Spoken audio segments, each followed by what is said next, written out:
I watched 1,000 minutes of Liam Rosenier's Chelsea. Kyogo, that's casual. Straight to Jorrel Hato! We have to talk about his tactics, not the headlines, the details, because inside those 1,000 minutes, across 11 matches, 3 competitions, 2 comebacks, 1 collapse, and a semi-final exit, something structural has been quietly building. I can ask you all the questions. Look, we were just really complimenting your team and the performance that you saw out there tonight. Tell me how pleased you are with it. I just said to the lads, the attitude of the team, the quality they have, they showed in moments. Some of the football we played is fantastic. But what I've really challenged the players on since I've come on is positive reactions to losing the ball or a bad refereeing decision, and I just felt our energy, our pressing, our fundamentals and our values were there tonight. This isn't a new manager bounce story. This is an identity being installed in real time. It started in an FA Cup tie most people barely noticed. 78% possession, a left-back stepping into midfield, a rest defence shape already forming. Then came Arsenal. 3 goals conceded, transitions exposed, risk versus control tested immediately. Brentford followed. First league clean sheet, pressing traps triggered with intent. And then it accelerated. A Champions League night decided by a rehearsed set-piece pattern. A 2-0 comeback against West Ham built on half-time positional flips. João Pedro emerging as the match stabiliser. Cole Palmer weaponised differently. Wide overloads becoming deliberate rather than decorative. But it wasn't smooth. Leeds 2-0 up, control lost. Structural cracks under pressure. That match matters just as much as the 4-0 because when you step back, when you really watch the build-up structures, the in-possession rotations, the pressing triggers, the game state management, you start to see something bigger than results. You see tempo changes compared to Enzo Maresca. You see faster vertical progression. You see braver rest defense lines. You see a coach willing to intervene mid-game instead of protecting ideology. 8 wins, 1 draw, 2 defeats, 30+ goals across all competitions. Multiple players hitting form spikes under a slightly altered structure. This isn't random variance, it's coordinated. And if you trace every single match chronologically, you can actually pinpoint the exact moments the system tightened and the moments it almost broke. From the very first lineup Rosenior picked to the substitutions that flipped west. Ham to the defensive spacing that cost them against Leeds to the 4-0 at Hull that may have been the clearest thesis statement yet. This is what Rosenior changed. Why it's working, where it's vulnerable, and whether this version of Chelsea is sustainable or just beginning. Because after 1,000 minutes, there's enough evidence. And what it shows might surprise you. Liam Rosenior didn't walk into a Chelsea crisis in the classic sense. This wasn't 12th place, dressing room mutiny, and a collapse into chaos. Chelsea were 5th when Enzo Maresca exited. But the atmosphere around the club felt unstable because the tension wasn't purely about results. It was about direction, control, and trust. Maresca left on New Year's Day 2026 after a run of 1 win in 7 Premier League games, with reporting that the primary driver was a breakdown in relations with senior figures. That's the key point. Chelsea didn't just change a coach, they changed the centre of power. And the supporters? They weren't quietly processing it. Ahead of Rosenier's first league game, there were organised protests and chants aimed at the ownership model, project language, recruitment policy, and the sense that the club had become an experiment instead of a football team. So when Chelsea announced Rosenior on January 6th, 2026, on a contract running to 2032, it wasn't just new coach, fresh start, it was a statement. Long-term plan, long-term authority, long-term patience, whether the crowd likes it or not. That context matters because it shapes how Rosenior begins. He can't just win games. He has to calm a room, boardroom, dressing room, and stands at the same time. And that's why the first 3 matches are so revealing. They're not perfect, but they show exactly what he prioritized first. His first match came on January 10th, 2026, away to Charlton in the FA Cup. This was the nobody cares until you slip kind of fixture, and Rosenior used it like a laboratory. Chelsea's own match report explicitly notes the first tell of the Rosenior era. Jorrel Hato inverted from left-back into midfield. That's not decoration, that's identity. It's Rosenior saying, we're going to build with structure, not vibes. Even in his very first match, the team had a clear positional mechanism. A fullback stepping inside to stabilise circulation, protect counters, and create better angles for progression. And Chelsea had 78% possession in the first half, pinning Charlton deep and controlling territory like a team with rehearsal, not improvisation. There's another detail most recaps skip, but it matters for rhythm. The match was stopped early for a medical emergency in the crowd, a disruption that often breaks tempo, and Chelsea still re-established control after the pause. They won 5-1. What worked? Structure immediately visible. Hato's inversion helped Chelsea circulate and repress quickly when attacks broke down, and there was early evidence of squad rebalancing. Match coverage noted that Hato, Tosin and Guiu were players little seen late in Maresca's reign, and Rosenior went straight to them. That's a selection message as much as a tactical one. Roles are earned by fit, function and trust, not hierarchy. What still needed work? Even in a 5-1, you can see the risk. When you invert a fullback and commit numbers forward, your rest defence spacing has to be clean, and Chelsea did have a brief wobble after Charlton made it 2-1 before Chelsea pulled away. The pattern emerging. Positional play principles arrive instantly. Inversion, control, field tilt. But the question is already on the table. Is this control creating threat or just comfort? 4 days later, on January 14th, the romantic part ended. Arsenal walked into Stamford Bridge for the Carabao Cup semi-final, first leg looking like a finished product. Aggressive, physically dominant, tactically polished. Match reports framed it as Arsenal suffocating Chelsea's attempts to play, forcing errors and generally looking the more cohesive side. And Chelsea's pain point was brutally specific: transitional spacing plus error punishment. Arsenal scored 3, Chelsea scored 2, and the match told you exactly where. Rosenior's early build was vulnerable. When Chelsea tried to play with bravery, Arsenal made them pay in moments. But here's why this game still matters for Rosenior's installation phase. Chelsea didn't collapse. They showed the first psychological marker of his era: response. Garnacho's brace changed the emotional temperature, and Chelsea's own report highlights the direct mechanism. One of the goals came from a Pedro Neto cross, finished at the back post by Garnacho. Wide delivery, back post occupation, repeatable chance design. What worked? Resilience. Even at 1-3 down, Chelsea kept creating a route back. And the wide-to-box patterns, Neto crossing, Garnacho arriving, became a theme that would grow louder later. What still needed work? The rest defence wasn't ready for Arsenal-level pressure.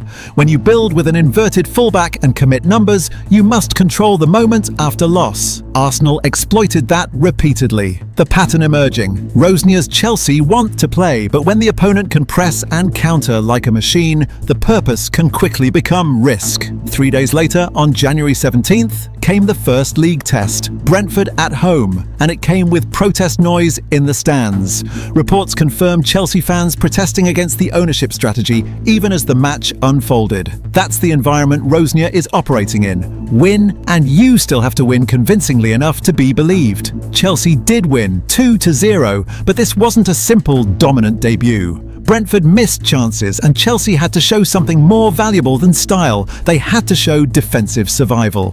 The goals came from João Pedro and a Cole Palmer penalty, and match coverage framed it importantly. Chelsea were let off the hook at moments, which tells you Rosenior hadn't solved everything yet, but had started tightening the screws. What worked? Rest defence tightening relative to Arsenal. Chelsea protected the central lane better, survived Brentford's chances, and managed the game to a clean sheet. And there was controlled pragmatism. The Arsenal game was high wire. This one was controlled survival. A manager recognising what the room needed. Points, stability, a platform. What still needed work? The match also hinted at the future problem. If Brentford can create enough that you need luck plus wastefulness to keep a clean sheet, the structure still has gaps, especially in how Chelsea defend transitions and wide-to-cross moments. The pattern emerging. Rosenior doesn't abandon principles after pain. He adjusts them, and the team looks more secure without losing the attacking edge. Now Chelsea face some very specific tests that reveal whether a coach has an identity or just a plan. A stubborn low block that refuses to open. A Premier League away game where you must be sharp, not sentimental, and a Champions League away night where one emotional swing can kill you. And across those 3 games, the same themes keep showing up. Controlled patience, wide delivery, and repeatable solutions when the match gets uncomfortable. On January 21st, 2026, Chelsea hosted Paphos in the Champions League, and this was the first match where Rosenior's Chelsea got asked the ugliest question in modern football. What are you when the opponent doesn't want to play? Paphos came to Stamford Bridge to survive. The official report describes their goalkeeper Jay Gorter making multiple saves as Chelsea kept knocking and knocking without the breakthrough. And here's the key. This wasn't Chelsea panicking. Match analysis nails the rhythm of the game. Chelsea keep the ball central, visitors guessing, and wait for the opening rather than forcing it. Rosenior didn't solve the low block with chaos, he solved it with design. The winner came from a set-piece sequence with multiple layers. Pedro Neto's corner is the delivery, Badiashile's flick is the second action, and Caicedo's header from close range is the finish. That's not random, that's rehearsal. And the timing matters too. The official report frames it as a late breaker that moved Chelsea into 8th in the Champions League table, meaning this wasn't cosmetic. It was qualification pressure football. What worked? Patience without boredom. Chelsea kept composure and kept returning to the same pressure points until the moment arrived. And there was set-piece clarity. This was a "we have a plan for resistance" goal, and it matters because teams that want trophies need solutions for games like this. What still needed improvement? The match was described as hard-fought, and Paphos caused frustration, meaning the open play breakthrough mechanisms were still a work in progress. The pattern emerging. Under pressure, Rosenior's Chelsea already have a repeatable release valve, wide delivery plus second phase set-piece actions. 4 days later, on January 25th, Chelsea travelled to Crystal Palace, and if Paphos tested patience, this tested something else. Can you take your structure on the road and turn it into goals without needing perfect conditions? Chelsea didn't just win, they controlled the storyline early and grew into the match. League reports confirmed Chelsea won 3-1. Palace finished with 10 men, and Estevao both scored and created. Chelsea's official report adds the key moment. Estevao's opener comes from an error that releases him, but the important part is what he does next. He turns it into a fine individual effort. This game is where Rosenior's wide structure starts to feel like a weapon rather than a feature. Estevao is not just scoring, he's influencing the game as a wide creator. João Pedro gets on the score sheet again, which matters because it hints at Rosenior's early attack spine. Wide threat plus central finisher presence. Enzo scoring is the extra signal. The midfield is arriving, not just circulating. This is what away game verticality looks like. Fewer extra touches, more decisive actions in the final third. What worked? Wide productivity turns into end product. Estevao's output isn't aesthetic, it changes the match. And there's control through threat. Palace being reduced to 10 men matters, but Chelsea were already shaping the game's momentum before it. What still needed improvement? You still see that Chelsea's best moments come when individuals are decisive. The next step is making that decisiveness automatic through structure rather than dependent on standout moments. The pattern emerging. Rosenior's wide overloads are starting to generate goals that feel repeatable. Not because they're identical, but because the roles are consistent. Wide carrier and creator, central finish, midfield arrival. Then came January 28th, 2026, and the trip to Napoli. This is the match where you stop saying interesting and start saying dangerous, because Chelsea go to Napoli. High pressure environment, qualification implications, tactical chess, and they don't win by luck. They win by game state control. Chelsea's own report gives away the most important Rosenior detail of the night. He makes a half-time change. Cole Palmer returns from a thigh issue and comes on for Pedro Neto. That's not a random sub, that's a coach reading the match. The report also describes Napoli's defensive behaviour. Out of possession, they morph into a 5-4-1, squeezing space and reducing margins. So what does Rosenior do? He doesn't chase with panic, he shifts the balance, add control, add a different type of final action, and keep Chelsea's structure intact. And the payoff is the purest controlled aggression moment of the Rosenior era. So João Pedro scores twice in the second half to complete the fight back. What worked? No emotional collapse. Conceding in Naples can turn into chaos quickly. Chelsea instead stayed within structure and waited for their swing. There was half-time adjustment with purpose. Palmer's introduction changes the type of threat Chelsea carry, not louder but smarter, and a defined match winner role emerging. João Pedro is is becoming the second-half problem teams can't put out. What still needed improvement? Napoli's 5-4-1 squeeze shows Chelsea still need more consistent open-play solutions against elite compact blocks. But the difference now is they can win even when it's tight. The pattern emerging. Rosenior's Chelsea don't need perfect flow to win in Europe. They can adjust, survive, then strike. By this point, Chelsea's structure is no longer the main story. The story becomes, what happens when the game refuses to behave? On January 31st, 2026, Chelsea hosted West Ham and by half-time were 2-0 down. Then Rosenior went surgical, a triple substitution at half-time. Cucurella, Fofana and João Pedro replaced Hato, Badiashile and Garnacho. Chelsea's entire left side. The equalising goals came from the substitutes, João Pedro and Cucurella both with headers, before Enzo completed the comeback in stoppage time.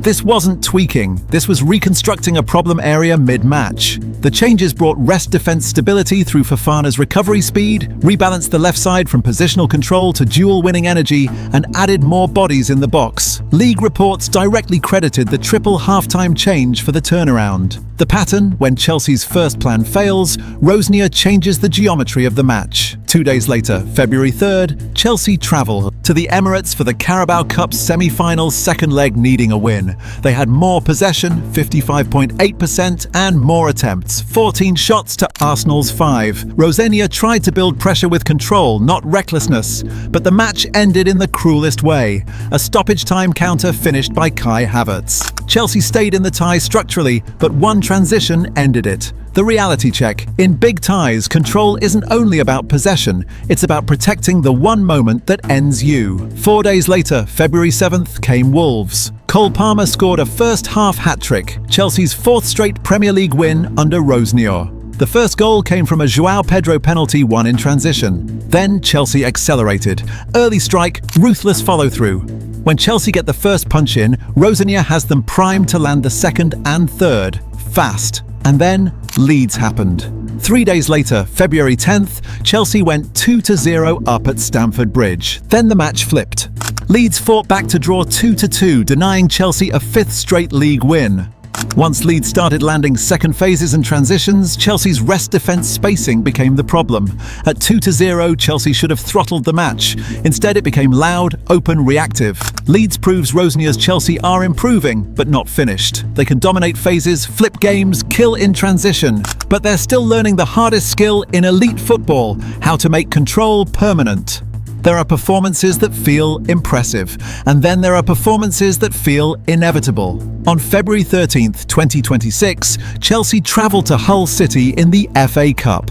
And what followed wasn't just a cup win. It was the first time across these 1,000 minutes that Rosenior's ideas, his game state management, his structural patience, and his attacking patterns all clicked at once. Without fragility, without panic, without noise. Chelsea scored 4. They conceded none. And the details matter. According to Chelsea's official report, Pedro Neto scored a hat-trick, including directly from a corner, and Liam Delap assisted 3 of those goals. That's not random production. That's a mechanism. Across earlier matches, we saw glimpses: Neto crossing, Garnacho arriving, set-piece flick-ons, second-phase headers. Hull was the fully formed version. Neto didn't just score 3, he scored 3 through wide superiority. 1 from open play delivery, 1 from structured box occupation, and 1 directly from a corner, an Olympico that underlined something bigger than technique. Chelsea are now dangerous from dead balls in rehearsed ways. Delap's role is equally important. 3 assists tells you his job isn't just to finish, it's to anchor the box, create layoffs, win duels, and enable wide runners to arrive with clarity. This isn't chaos crossing, it's designed occupation. Wide player high, striker central, second runner arriving, repeat. What made this performance feel different wasn't just the goals, it was the control without needing 78% possession. Chelsea pressed Hull in controlled waves, not reckless sprints, but structured pressure with a safety net behind it. That's the key evolution from Arsenal, where transitions hurt them, and Leeds, where momentum slipped. The difference here, the rest defence spacing was clean, the counter-prevention lanes were protected. When Hull tried to escape, Chelsea collapsed the space immediately. The result, a clean sheet that felt earned, not lucky. Earlier in this run, we saw moments where Chelsea's structure bent. Arsenal exploiting space, Leeds shifting tempo, Brentford getting chances. Hull didn't create that chaos. Chelsea defended compactly, protected the central channel, and forced Hull wide into low-probability deliveries. That's structural maturity. When Rosenier's system is functioning fully, it looks less dramatic because opponents simply stop finding clear solutions. After 1,000 minutes, the evidence is clear. Rosenier's Chelsea build with inversion and structural balance, attack with deliberate wide delivery, adjust games at halftime without ego, strike decisively in transition, and, when it all aligns, dominate without losing control. 8 wins, 1 draw, 2 defeats, multiple players elevated within clearer roles. This isn't random form, it's architecture. So now the question changes. If this is Chelsea after 1,000 minutes, what happens after 3,000? When the patterns are fully internalized, when the rest defense is instinctive, when the pressing triggers become muscle memory. The scary part? This might still be version 1.